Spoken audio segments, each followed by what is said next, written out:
말씀은 마태복음 26장 36절부터 46절 말씀까지 우리 함께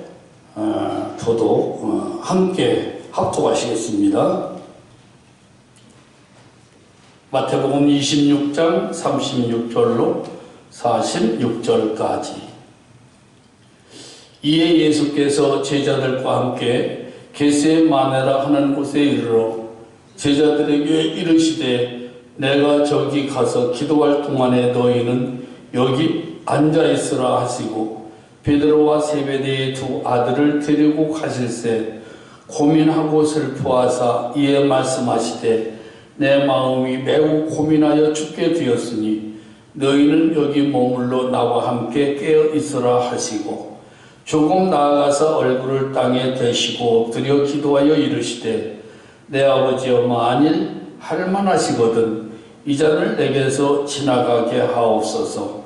그러나 나의 원대로 마시옵고 아버지의 원대로 하옵소서 하시고 제자들에게 오사 그 자는 것을 보시고 베드로에게 말씀하시되 너희가 나와 함께 한 시간도 이렇게 깨어 있을 수 없더냐. 시험에 들지 않게 깨어 기도하라. 마음에는 원이로되 육신이 약하도다 하시고 다시 두 번째 나아가 기도하여 이르시되 내 아버지여 만일 내가 마시지 않고는 이 잔이 내게서 지나갈 수 없거든 아버지의 원대로 되기를 원하나이다 하시고 다시 오사 보신즉 그들이 자니 이는 그들의 눈이 피곤함이로라. 또 그들을 두시고 나아가 세 번째 같은 말씀으로 기도하신 후 이에 제자들에게 오사 이르시되 이제는 자고 쉬라. 보라 때가 가까이 왔으니 인자가 죄인의 손에 팔리느니라. 일어나라 함께 가자. 보라 나를 파는 자가 가까이 왔느니라. 아멘. 지금은 사순절 주간입니다. 이 사순절이 되면은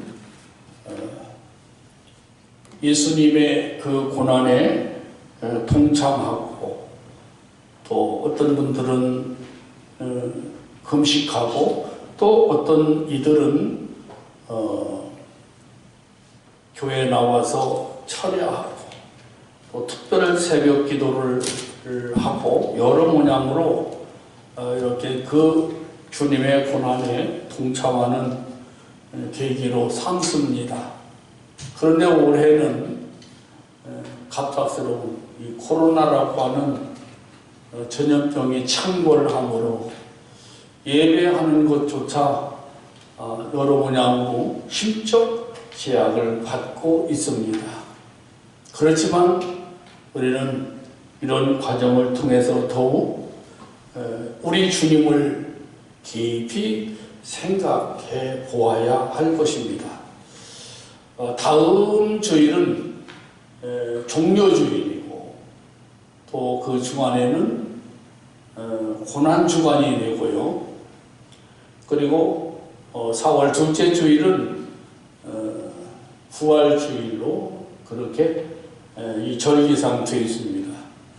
그래서 사실은 오늘 이 본문의 말씀은 다음 주 목요일 고난주간 목요일에 있었던 일인데 우리가 좀 그동안 특별한 기도도 여러 모양으로 드리지를 못했고 이래서 이번 주부터 우리 주님 부활하신 부활주일까지 주님께서 겟세마네 동산에서 기도하셨던 그 모습을 우리들도 기억을 하면서 가정에서나 또 틈이 있으시면은 낮에 같은 때 저녁 같은 때 이렇게 나오셔서 교회에서 기도하시고 그렇게 경건한 삶을 살았으면 좋겠습니다.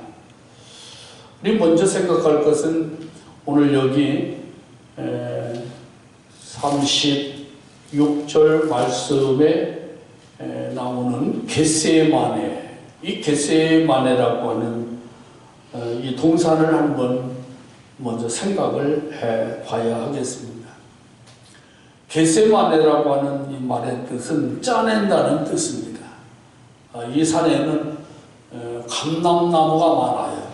그래서 이 감람나무 열매를 기름을 짜내서 수입을 삼는 이런 이스라엘 백성들에게 굉장한 경제적 유익을 주는 동산이에요. 여기에서 그 나무로 하여금 또 이 열매를 많이 감람나무 열매를 많이 얻어서 수입원을 삼는 그런 곳이에요. 이곳에는 기름틀이 있었습니다. 그래서 붙여진 이름이 겟세마네예요. 두 번째로 이 겟세마네에 우리 예수님은 아주 습관처럼 찾아가셨어요. 아마 예수님께서 습관처럼 찾아가신 것을 보면은 왜 그러셨을까? 누가복음 22장 39절의 말씀에 보니까 그곳에 예수님이 기도하시기 위해서 습관처럼 찾아가셨다. 그렇게 말씀하셨어요. 기도라고 하는 것은 습관화가 되어야 합니다. 그래서 기도하시던 분들이 기도 안 하면은 힘이 없어져요. 영적인 힘이 없어지고 또 기도가 습관화된 사람들은 기도 안 하면은 여러 그냥으로 그야말로 참 기력이 없어지는 그런 것을 느낄 수가 있어요. 그래서 기도는 성도들의 습관화가 돼야 된다 하는 것이고요.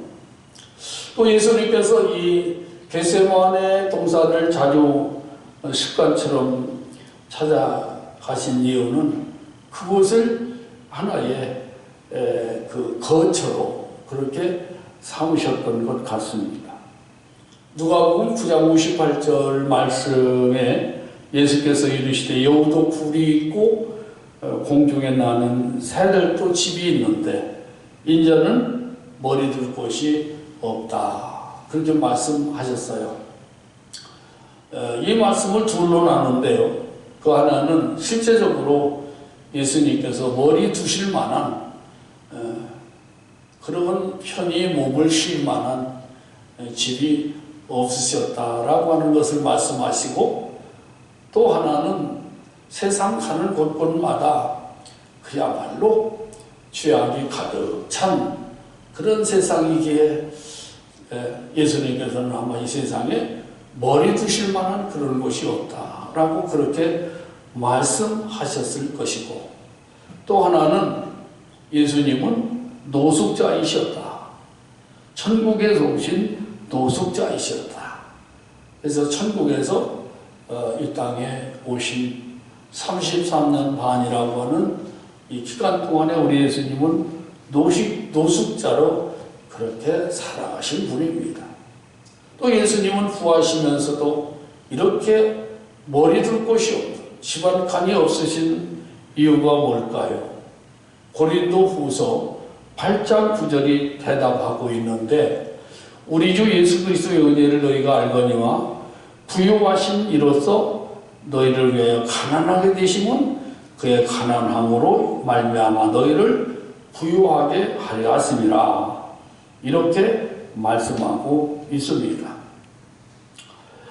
또 이 겟세마네 아까 말씀드렸지만은 이 짜낸다는 뜻을 갖고 있는데 바로 이 겟세마네 동산에서 우리 예수님은 자신의 몸을 짜듯 기름 짜듯 피와 눈물과 땀을 다 짜내시면서 하나님의 뜻을 이루기 위해서 기도하셨기 때문에 이 겟세마네라고 하는 이러한 동산이 우리가 또 깊이 생각하고 의미가 있는 그런 산이라고 생각지 않을 수가 없습니다.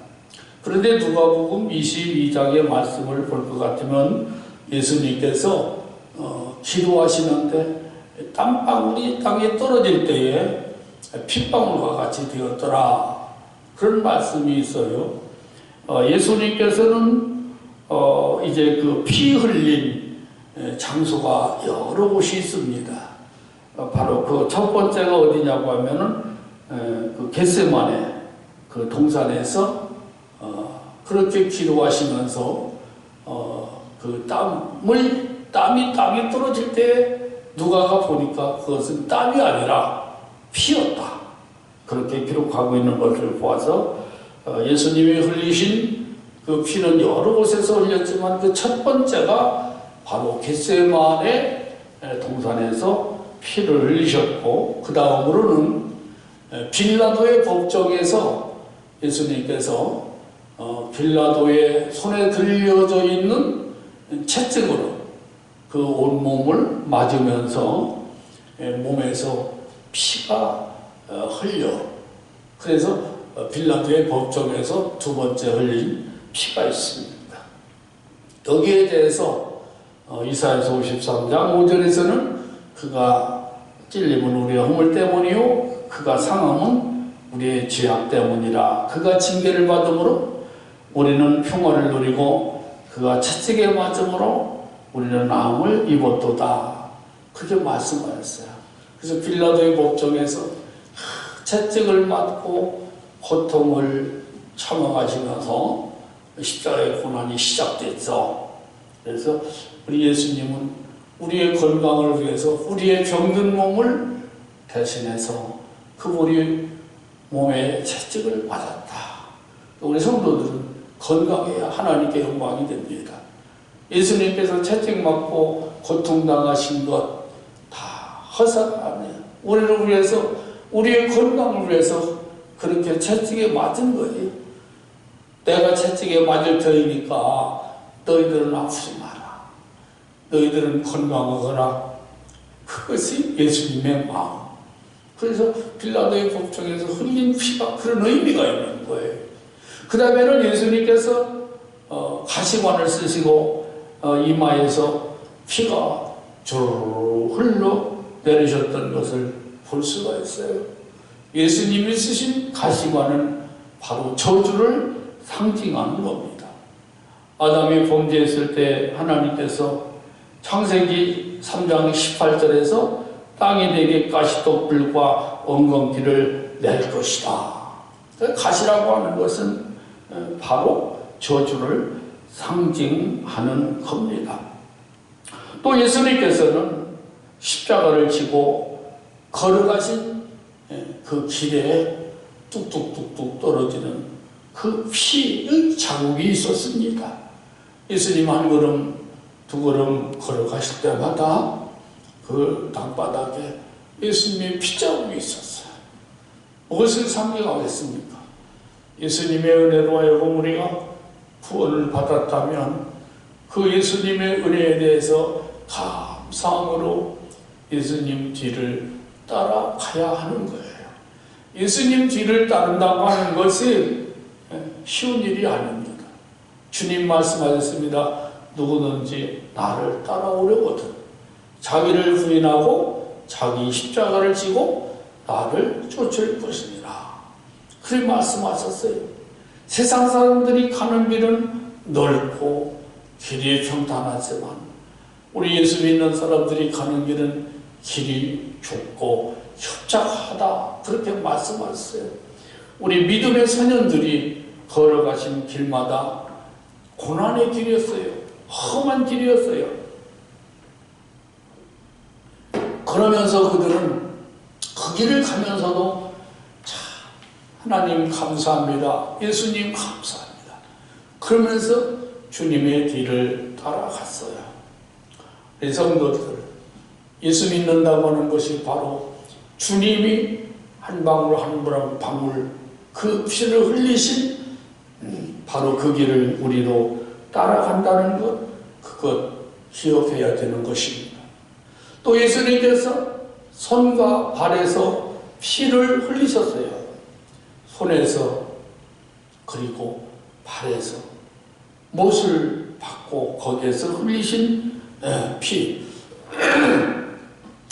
이 피의 의미가 뭘까요? 이 피의 의미는 우리는 하나님의 원하시는 길을 가지를 못했어.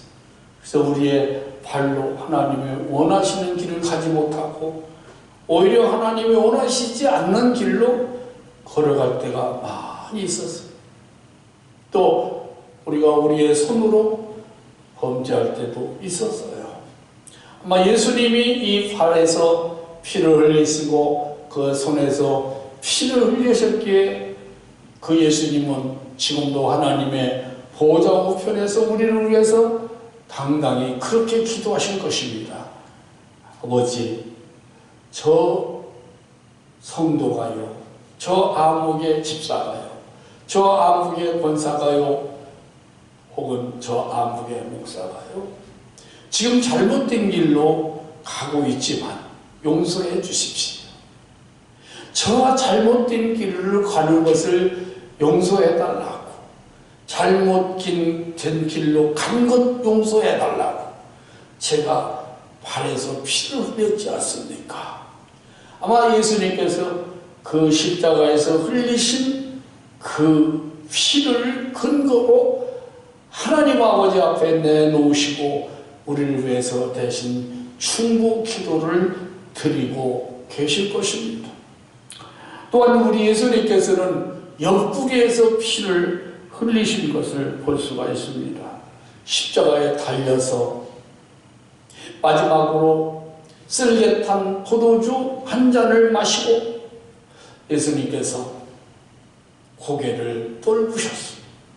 이때 로마인 병정들이 예수님을 죽었는지 살았는지를 확인하기 위해서 그 옆구리를 창으로 찔러서 물과 피를 흐르게 한 것을 우리는 복음서를 통해서 알 수가 있습니다.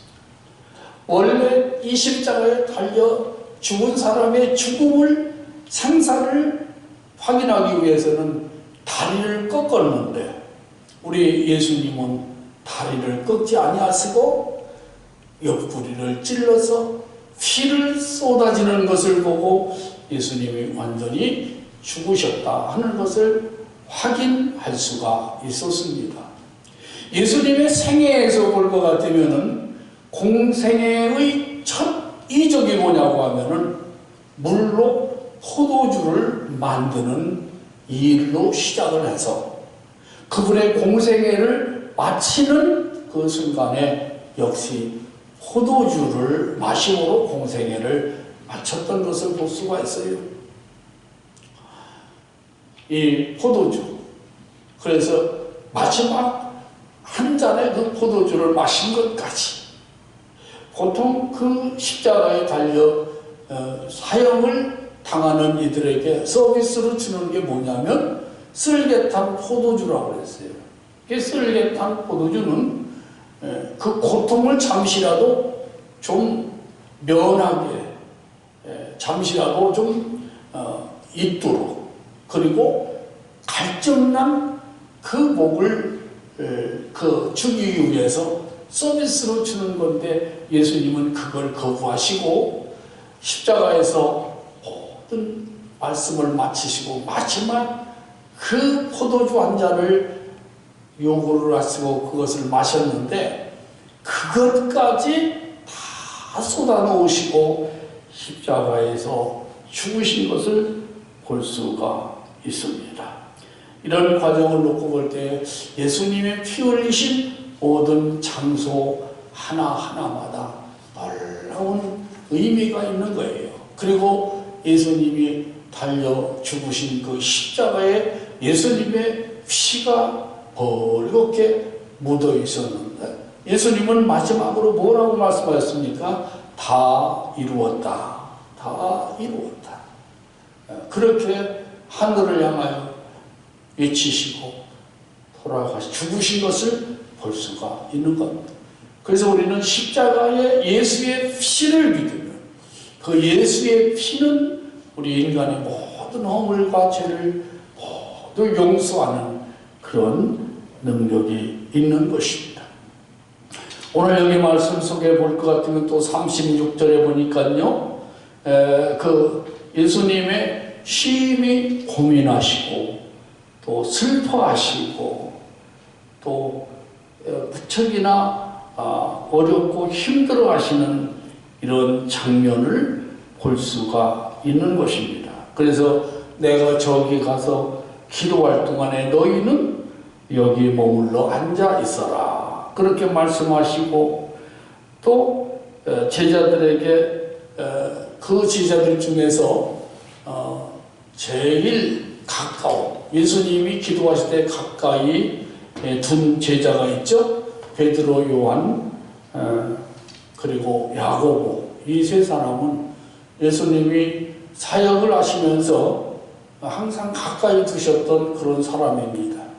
마태복음 17장에 나와 있습니다마는 변화산에서 오르실 때에도 예수님께서 이 세 제자들을 가까이 데리고 올라가셔서 예수님의 영광스러운 그런 모습을 보여주셨는데, 예수님이 이제는 십자가를 앞에 놓으시고 기도하는 과정 속에서도 이 세 제자들을 그래도 제일 가까운 곳에 불러서 앉혀놓으시고 예수님이 기도하셨던 것을 볼 수가 있습니다. 그리고 예수님께서 고민하시고 또 슬퍼하셨다라는 이런 말씀이 나와 있어요. 마가복음 14장 33절에서는 심히 놀라시며 슬퍼하셨다. 그렇게 말씀합니다. 심히 놀라시고 슬퍼하셨다라고 하는 말은 말문이 막히고 기가 막혀서 정신을 잃을 정도까지 되었다. 그런 의미가 있는 겁니다. 그럼 왜 예수님께서 그렇게 슬퍼하고 고민하셨는가? 이것은 예수님은 완전하신 하나님이시면서 완전하신 인간이십니다. 그래서 지금 이 십자가를 앞에 놓으시고 고민하시고 슬퍼하시고 기가 막히게 괴로워하시는 이 내용은 하나님이신 예수님의 모습이 아니고 인간이신 예수의 그 모습을 보여주는 그런 내용입니다. 그래서 예수님은 죄는 없으시지만은 우리와 똑같이 시험을 받은 자다. 우리와 똑같이 고난을 받은 자이다. 그런 말씀을 히브리서의 말씀에서 보면 우리에게 가르쳐주고 있죠. 그래서 육신을 입으신 예수님, 인간 예수님은 다가올 육체적 고통 때문에 괴로워하셨던 것이고 또 다가올 정신적인 고통 때문에 괴로워하셨던 것을 알 수가 있습니다. 그러면서 이제 이런 심히 괴로운 문제를 부둥켜 안고 예수님이 택한 방법이 뭐냐? 선택한 방법이 뭐냐? 그거는 기도하는 모습, 기도하는 일이었습니다. 아까도 말씀을 드렸지만은 예수님은 습관적으로 기도하셨어요. 기도하시는 예수님은 그날 아마 사실 수가 없으셨던 분 같아요. 그래서 아침이 되면은 이른 아침에 나가셔서 조용히 한적한 곳에서 예수님은 기도하는 것이 습관이 됐어요.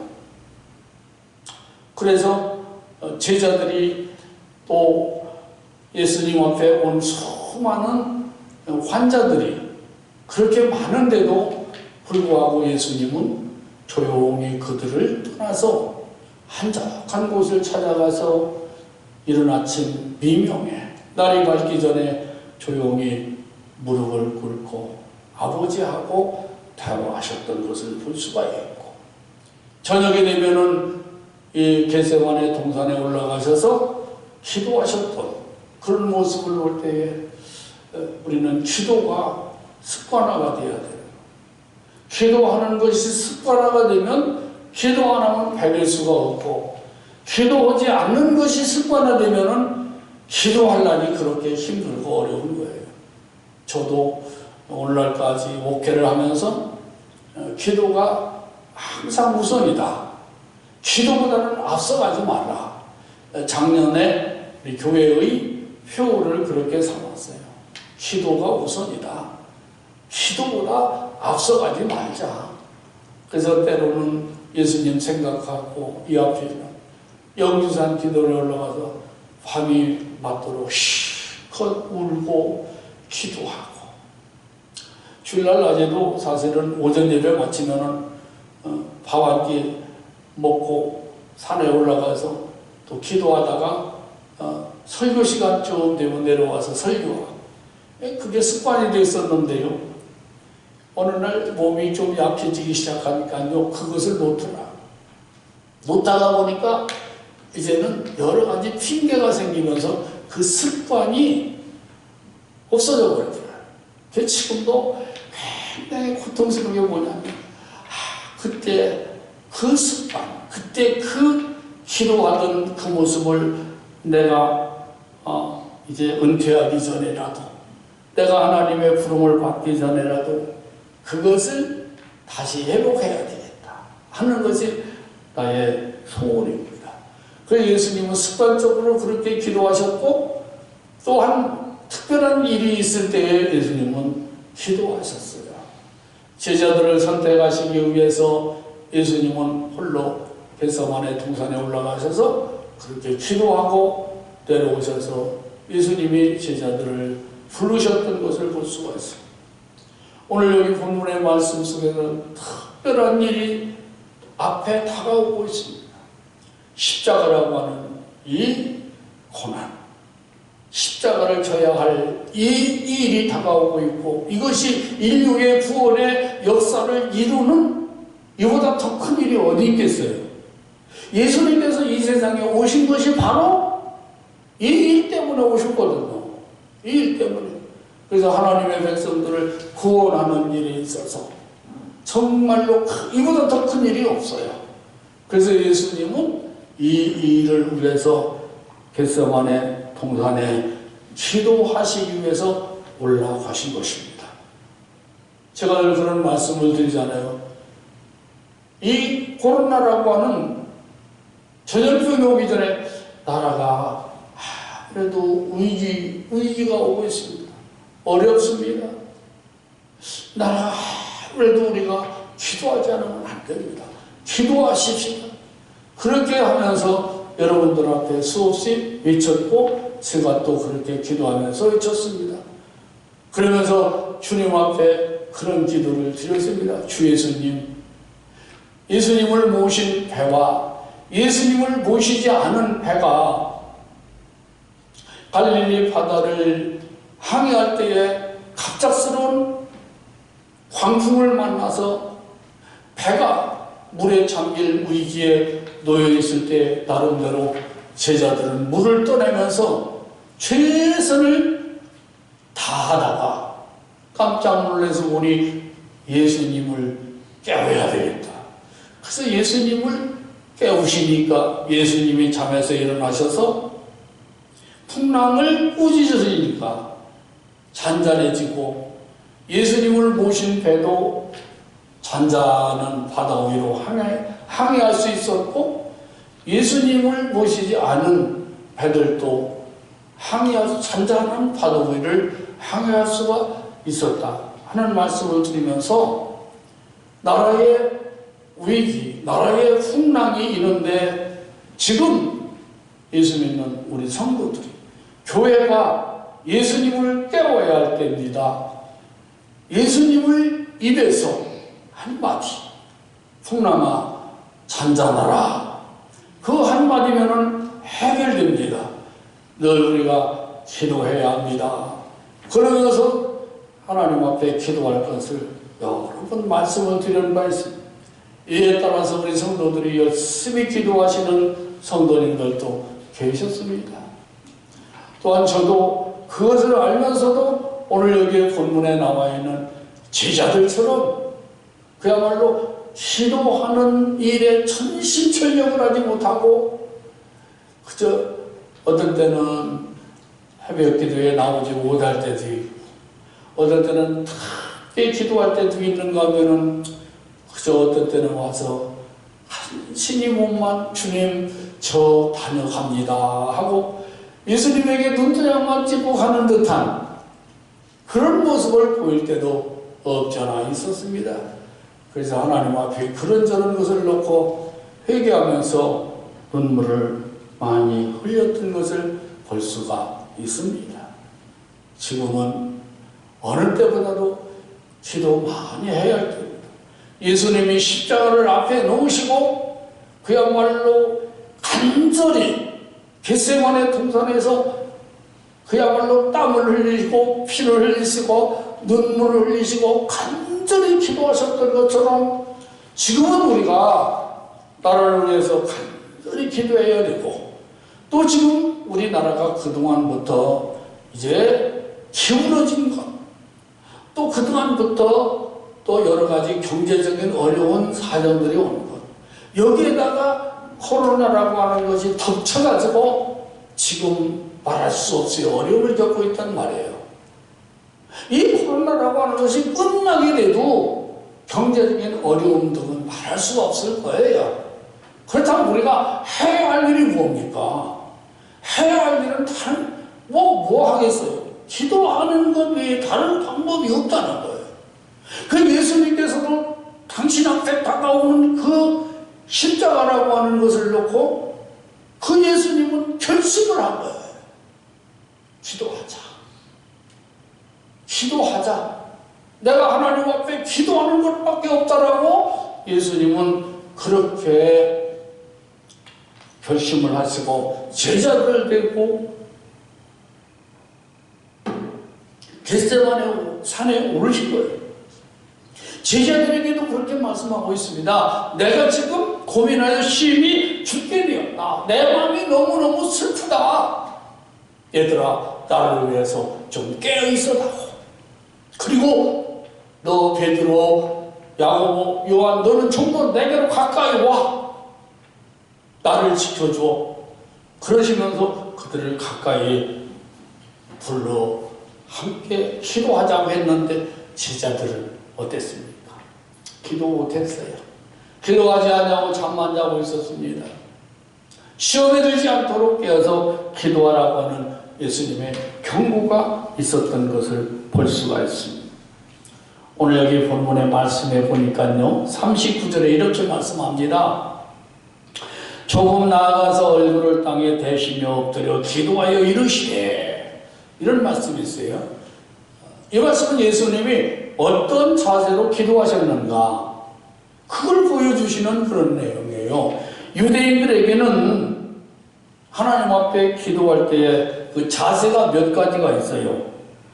하나는 두 손을 높이 들고 기도했어요. 소리내서 기도했어요. 나 기도한다.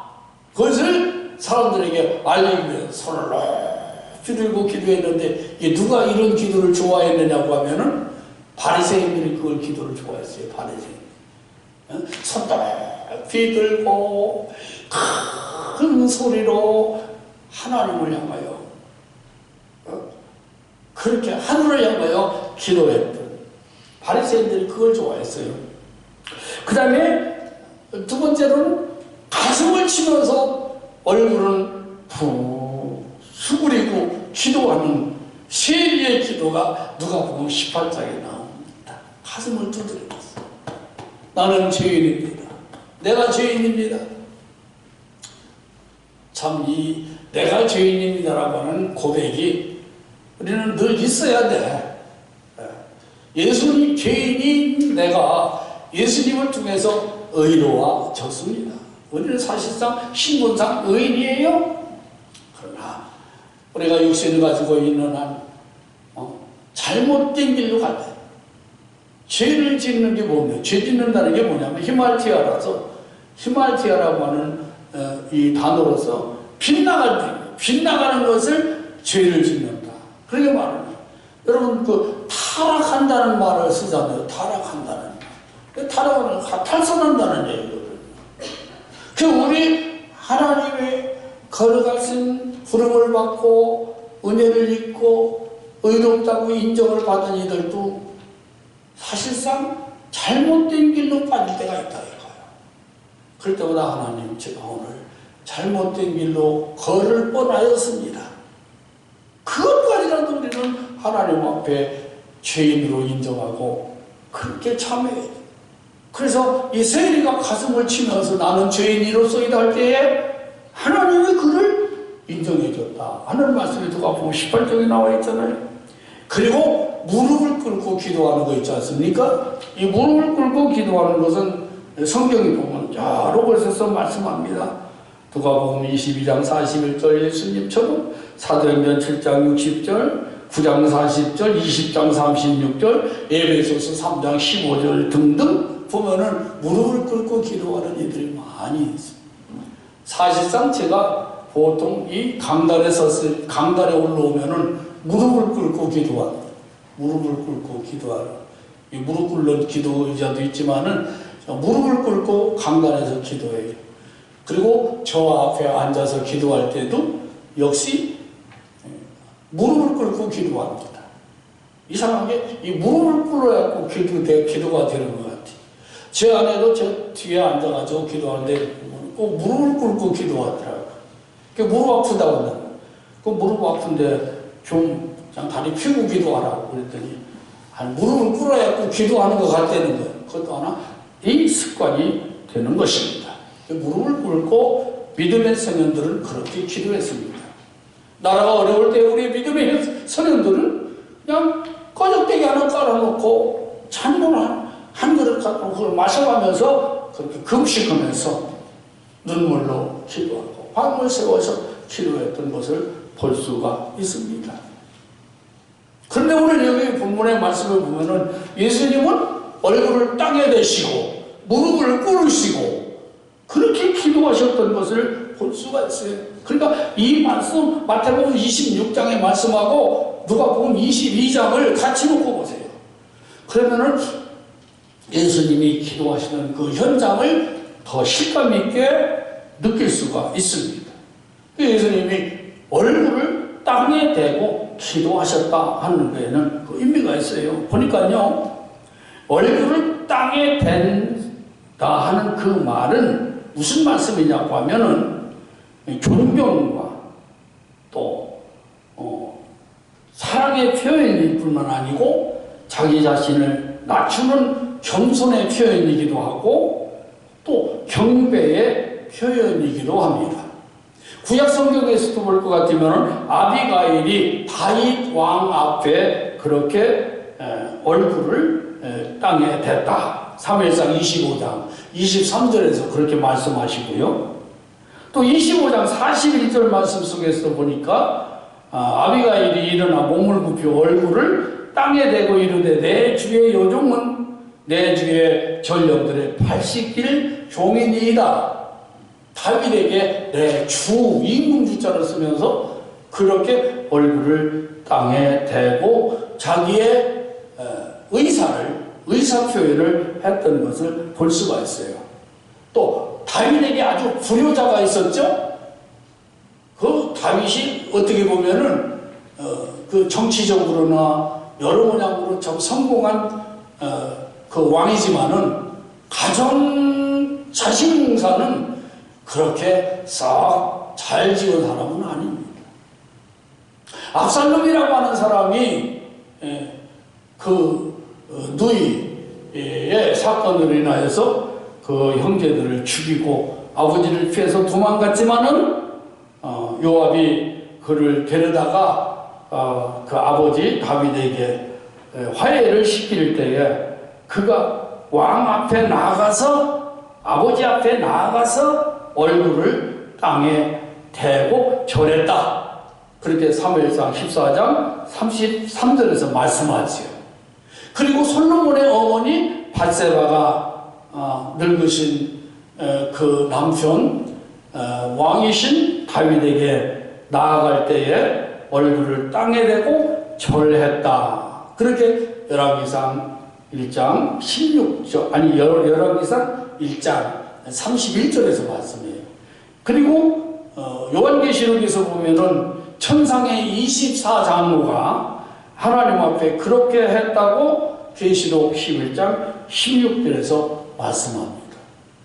여기서 예수님이 아버지이시지만 하나님 아버지 앞에 기도할 때 그 얼굴을 땅에 대고 무릎을 꿇고 기도하셨다고 하는 것은 그만큼 아버지 하나님께 대한 경배, 존경과 사랑의 표현이고, 또 그 예수님은 그 자신 자체가 겸손한 분이라는, 그 겸손한 예수님의 그 모습이 바로 얼굴을 땅에 대고 무릎을 꿇고 그렇게 기도하셨다는 말입니다.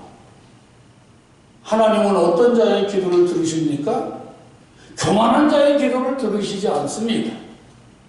겸손한 자의 기도를 들으십니다.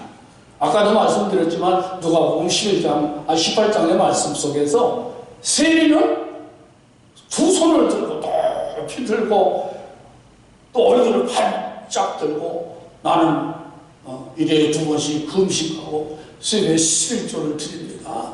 그러면서 자기 의로움을 내세우고 자기의 그 의를 자랑만 하고 하거든요. 그리고 나는 한 주에 두 번씩 금식합니다. 저 세리와 같지 않은 것을 감사합니다. 얼마나 교만한 기도였습니다.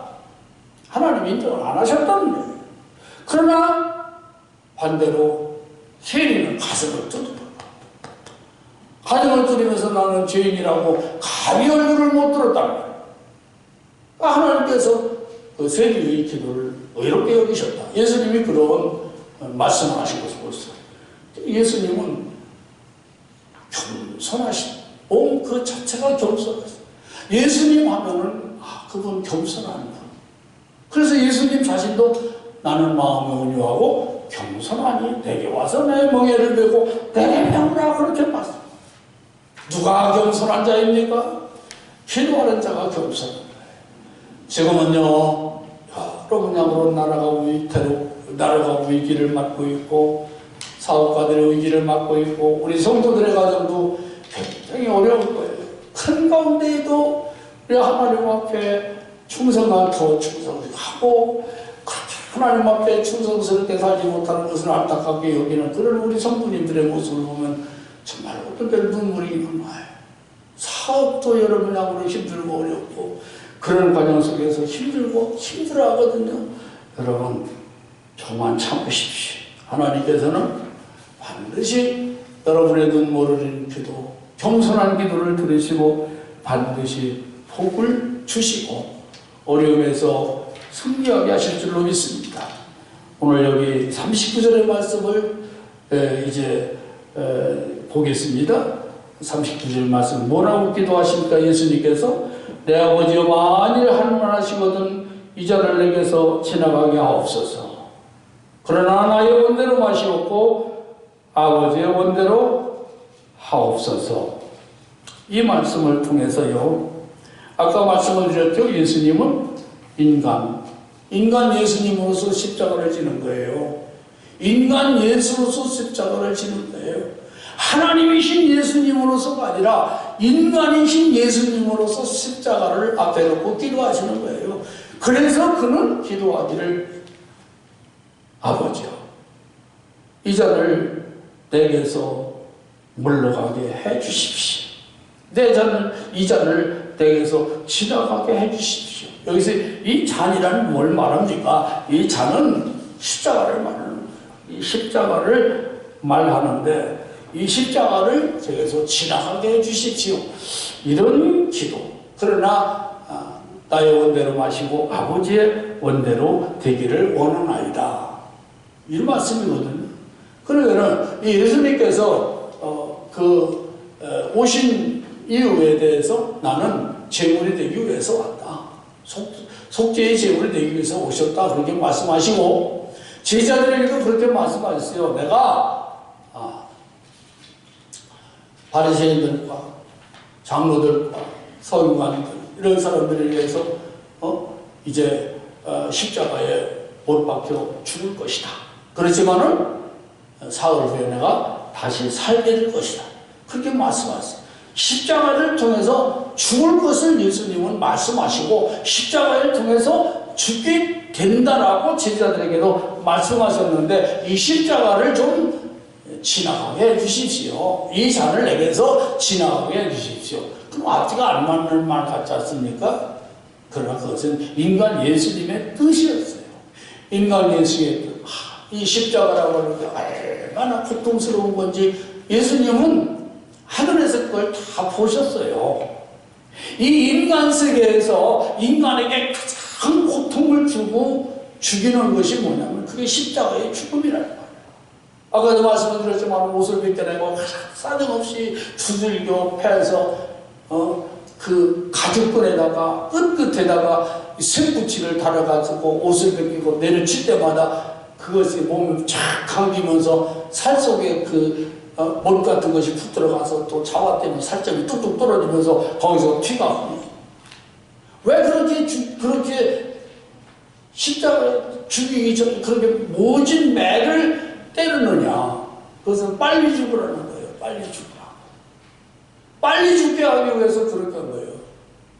건강한 사람을 그렇게 하지 않고 십자가에 매달려주면은요, 며칠 간다는 거예요. 며칠. 그래가지고 위에서 내려지는 그 햇볕에 의해서 몸이 마르고 짐승들이 날아가다가 새들이 날아가다가 그 머리에 앉아가지고 눈을 빼먹고 살을 파먹고 그렇게 해서 죽게 만든다는 거예요. 그러나 이 몸을 갈기갈기 찢어지도록 때리는 것은 빨리 죽어라. 우리도 업무가 바빠. 그러니까 오래 갈 거 없어. 빨리 죽어라. 그래 우리 예수님은 오전 9시에 십자가에 달려서 3시에 죽으셨다고 그랬잖아요. 오후 3시에. 오전 9시에 십자가에 달려서 오후 3시에 죽으셨다고 성경에 기록하잖아요. 그럼 빨리 죽은 이유가 뭡니까? 매 맞아서 그래요. 매를 많이 맞으시고 피를 많이 흘리시고 그렇게 목말라 하시면서 고통스러워하면서 십자가에 달리고 머리에 가시관을 쓰고 죽게 된 것은 그 이유란 말이에요. 그것을 우리 예수님이 하늘에서 다 보신 거예요. 저 죄는 미웠지만 저 죄는 참 불쌍하다. 그래서 그 십자가를 지고 죽는 죄인의 모습을 우리 예수님은 하늘에서 그걸 다 보셨단 말이에요. 저 고통을 내가 당해야 되다니, 저 고통을 내가 꼭 당해야 되는가. 그걸 놓고서 인간 예수는 고민을 하신 것입니다. 그러면서 이 잔을 내게서 물러가게 해달라는 그 내용 속에는 뭐가 담겼냐면은, 아버지, 제가 세상 죄를 지고 가는 어린 양으로 이 세상에 왔습니다. 그렇다면은 제가 양처럼 죽을 수는 없을까요? 할만하시다면 저를 양처럼 죽게 해 주십시오. 그 내용이에요. 양은 어떻게 죽었습니까? 구약시대의 제물이 될 때에는요, 이 양은 아주 그 순결한 짐승을 의미하는 것이 양이에요. 그리고 그 중에서도 하나님 앞에 드려지는 양은 흠없는 양을 제물로 드린 겁니다. 그래서 흠없는 그 양을 잡을 때의 제사장은 그야말로 짐승이지만은 그 앞에 자기가 하나님이 말씀하신 그 모든 그 의복, 제사장 그 복을 다 입고 그 양을 잡아야 되는데 경건한 마음으로 그 양을 잡은 거예요. 어떻게 해야 이 양이 더 고통 없이 죽을 수 있을까? 그것을 이 제사장은 연구하는 거예요. 이 제사장이 이 제주의 모든 죄를 다 몸에 짊어지고 죽어서 제물이 되는데 불쌍하다. 그래서 내가 이 양을 잡을 때 어떻게 하면 이 양이 좀 덜 고통스러울까를 생각하자. 그래서 연구를 하고, 그래가지고 이 제물이 되기 위해서 끌려온 이 어린 양은 제사장 앞에 서서 그 제주의 모든 죄를 머리에 다 얹어놓고 제사장 잔인하게 양의 그 숨통을, 급소를 찌르면 은매 한마디 외치고 그냥 죽는 거예요. 그다음부터 그 뒤부터는 이 양이 무슨 아픔을 느끼겠어요? 수술해본 분들은 알잖아요. 수술을 들어갈 때는 걱정이 되고 두렵기도 한데 어느새 보면은 내가 수술실에서 수술을 마치고 밖에 나와 있어. 왜 그럴까요? 무엇이 그렇겠을까요? 마취제라고 하는 것이 금방 수술을 받는 동안 그 사람을 정신을 잃게 한 거예요. 아무것도 모르게 한 거예요. 죽게 한 거예요. 아마 예수님은 그런 것을 염두에 두셨던 것 같아요. 주님, 제가요 죽되 십자가만을 피해서 양처럼 죽을 수는 없을까요? 그런 심정으로 예수님의 그 기도가 이 잔을 내게서 지나가게 하옵소서. 지나가게 하옵소서. 양처럼 죽을 수가 없을까요?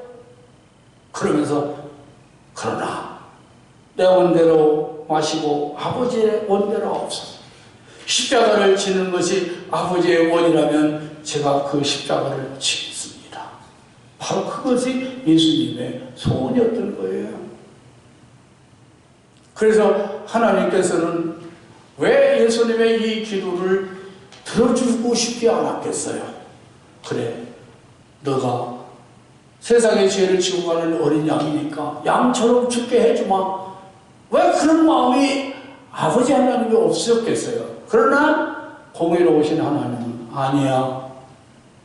내가 만약에 양처럼 죽으면은 저 인간과 하나님과의 그 앞에 쌓여있는 이 죄악의 높은 담벽을 어떻게 허물겠느냐.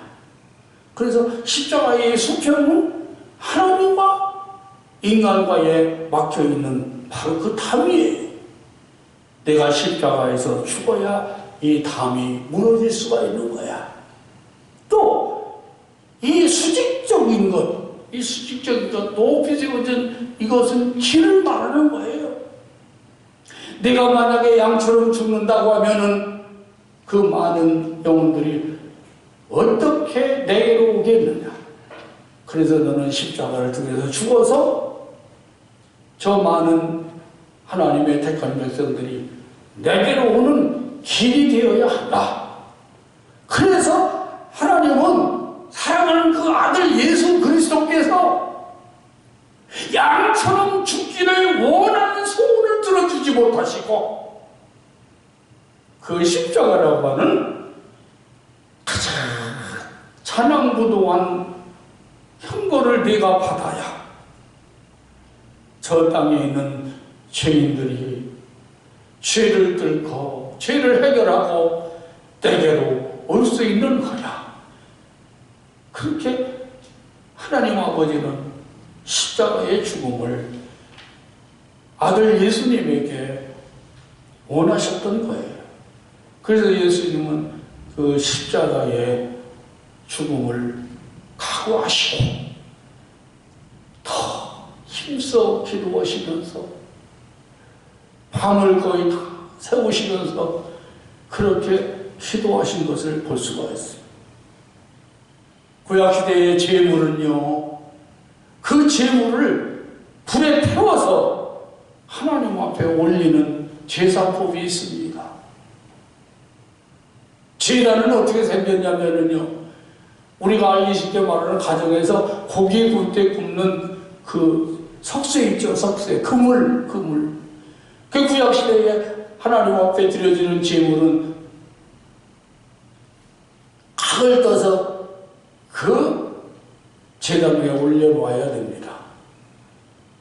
그 고기가 제단 위에 올라가고 그 아래에서는 제사장이 불을 펴가지고 그것을 태우는 거예요. 밤새도록 불이 꺼지지 않도록 태우면은 이 제물은 연기는 하늘로 올라가고 그리고 단체는 아래로 떨어지는 거예요. 뭘 얘기하고 있습니까? 지금 예수님은 겟세마네 동산에서 눈물로 피를 짜내가면서 눈물을 짜고 땀을 짜가면서 그렇게 기도하는데 아버지의 뜻은 하늘로 올라가고 자기의 뜻은 바로 제가 돼서 아래로 떨어지는 그런 기도를 하고 있는 겁니다. 시간이 많이 갔습니다. 다음 주 중에 있어야 할 말씀을 오늘 말씀을 드렸습니다. 예수님이 겟세마네 동산에서 기도하시면서 제목 말씀처럼 다른 방법을 주옵소서. 예수님, 인간 예수의 생각에서 나온 이 기도도 이어서 편설하시고 아버지의 원대로 되기를 원한다 하는 이런 애절한 기도를 하기 위해서, 십자가를 지기 위해서, 아버지의 뜻을 이루기 위해서 그 예수님이 그렇게 그 밤에 아버지의 뜻은 위로 올려보내고 자기의 뜻은 제가 되어서 아래로 떨어뜨리는 이런 기도, 바로 이 기도가 우리에게 적용되어야 합니다. 우리의 기도는 내 뜻을 이루기 위해서 하려고 하는 그런 생각, 제가 되어서 버려야 돼. 제가 되어서 아래로 떨어져야 돼. 내 생각이 아니라 아버지의 생각대로, 아버지의 뜻대로 되어지기를 원합니다 하면서 우리는 나를 포기하고 기도하는 그런 우리 성도들이 되어야 하겠습니다. 기도합시다. 아버지, 예수님께서 겟세마네 동산에서 자신을 짜내면서 기도하였듯이 우리는 이 귀한 예수님의 기도의 보험을 본받아 내 뜻을 버리기 위해서 기도하는 것이고 하나님의 뜻을 이루기 위해서 기도하는 것임을 오늘 본문을 통해서 우리 가르쳐주고 있습니다. 우리가 하나님 모시기에 합당한 기도, 내 뜻을 꼭 이루려고 하는, 하나님을 설득해서 내 뜻을 이루려고 하는 잘못된 생각을 버리고 나를 버리고 아버지의 뜻을 이루고자 하는 이런 참다운 기도의 사람들이 되게 하시옵소서. 예수님 이름으로 기도 올리옵나이다. 아멘. 찬송.